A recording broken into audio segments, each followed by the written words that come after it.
Hello guys, কেমন আছেন সবাই? সবাই আশা করি ভালোই আছেন। আমিও মোটামুটি ভালোই আছি। আমার মেয়েদেরকে নিয়ে ঝামেলা ঝঞ্ঝাটে চলছে। সকালে ঘুম থেকে উঠে কোনো কাজই করতে পারে না।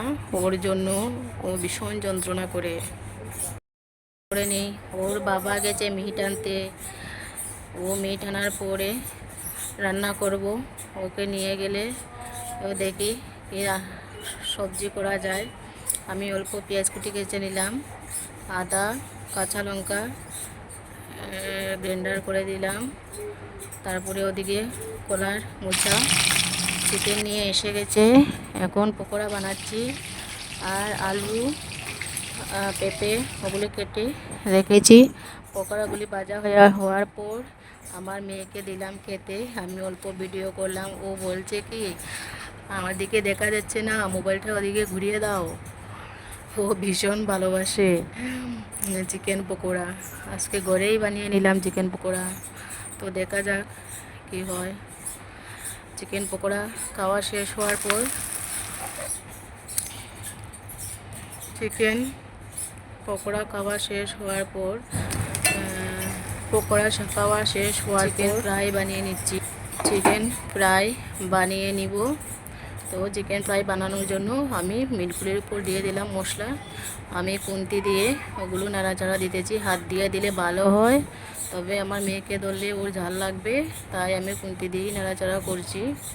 আর ওই পাশে আমি কড়াই বসিয়েছি সম্বাসটা দিয়ে দেব বলে। যতটুকু তাড়াতাড়ি পারি অতটুকু তাড়াতাড়ি রান্নাটা করে নিই।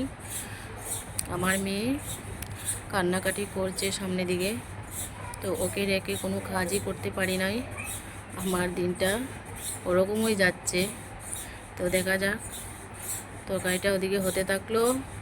হতে থাকার পরে ওকে আবার স্নান করাবো। তরকারিটি শেষ হয়ে গেলে, তরকারি বানানো শেষ হয়ে গেলে ওকে স্নান করিয়ে নেব। ওর বাবার কুলে আছে, তাই আমি রান্না করতেছি। ও বাবার পাশে না থাকলে আমি রান্নাও করতে পারি না, খেতেও পারি না, কাজও করতে পারি না, কিছুই করতে পারি না।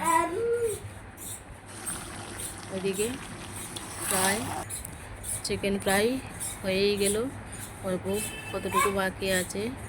তো আপনাদের ভালো লাগলে আমার ভিডিওটি লাইক শেয়ার কমেন্ট করবেন। আপনারা আমার পাশে থাকবেন, আমার ভিডিওটি সাবস্ক্রাইব করবেন, আমাকে সহযোগিতা করবেন। এতটুকুই আমি চাই। আমি আপনারা সহায়তা করলে আমি অল্প এগিয়ে যেতে পারবো, তাই আমি আপনাদের কাছে ওইটুকুই আশা করছি। বিশেষ কিছু আশা করব না। আমি যদি পারি প্রতিদিন এক একটা ব্লগ আপনাদের কাছে তুলে ধরব। নমস্কার, টাটা।